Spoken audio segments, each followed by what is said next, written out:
Kira-kira 100 tahun yang lalu, uang atau money itu belum dipuja seperti saat ini. Uang belum didewakan seperti sekarang. Atau dengan kalimat lain, uang itu baru 100 tahun dipuja bagaikan dewa. Kalau emas, ya memang iya dari dulu memang dipuja sebagai simbol kemakmuran dan alat tukar terpercaya. Kembali ke uang. Uang itu hanya greasing the transaction, atau uang itu hanya pelumas transaksi. Uang itu hanya pelancar pertukaran. Itu adalah istilah 100 tahun yang lalu, yaitu sebelum Great Depression tahun 1931. Setelah Great Depression tahun 1931, muncullah teori ekonomi baru. Teori ekonomi dari Milton Friedman, Friedrich Hayek, Ludwig von Mises. Kemudian dikatakan bahwa sejak tahun 1931 ke sana ke belakang adalah teori Adam Smith sudah mati. Jadi teori Adam Smith mati. Kemudian sejak Perang Dunia Kedua usai, zaman ekonom penggagas Bretton Woods Conference, John Maynard Keynes berkuasa. Ini adalah zaman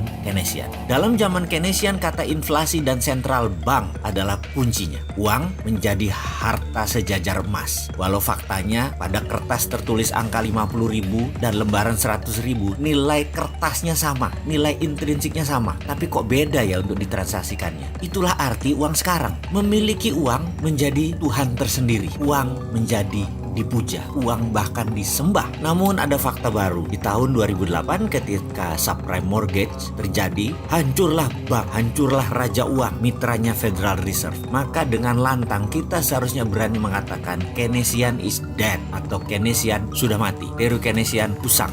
Teori neolips sudah nggak bisa jalan lagi di era digital ekonomi saat ini. Maka sejak tahun 2009, dunia mulai berontak. Banyak anak muda yang tidak percaya IMF, tidak percaya World Bank, terutama anak muda dan non-pemerintahan ya. Mereka mulai rebel. Kelompok ini dikenal dengan filosofi ekonomi baru, yaitu mereka memiliki nama dengan julukan baru, Modern Economy Theory. Pencetusnya adalah Warren Mosler, Bill Mitchell, Stephanie Kelton, Randall Wray, dan bapak dari itu semua adalah Michael Hudson. Bahkan ada yang menyebutkan teori sekarang ini setelah Keynesian mati adalah zamannya Hudsonian. Namun kita tahu virus ilmu lama Keynesian neolips membekas dalam kepala generasi di atas kita, bahkan di sebagian generasi kita, dan agak sedikit mencemarkan ke generasi baru. Namun ada generasi yang steril, yaitu generasi milenial. Generasi milenial sudah tidak percaya Keynesian. Dia mulai mengadopsi teori dari Hudsonian, yaitu Modern Economy Theory. Tapi sayang, pejabat negara masih Keynesian semua, jadi belum bisa diterapkan Modern Economy Theory tersebut yang berbasis project. Pejabat dengan Keynesian cirinya gampang. Kalau nggak ada uang, mereka cari utangan. Dan dalam Modern Economy Theory, kata hutang itu hilang dalam kamus mereka. Kata hutang itu hilang dalam kamus anak-anak milenial. Yang ada hanya sovereign wealth fund, printing money, project creation, digital banking, consolidated bottom of pyramid, dan banyak lagi. Saya sangat bergantung kepada kaum milenial. Semoga ke depan kaum milenial bisa mengambil alih dan mengganti pemahaman kuno yang hingga saat ini masih berlaku dengan strategi tidak berhutang dan tidak jual aset negara.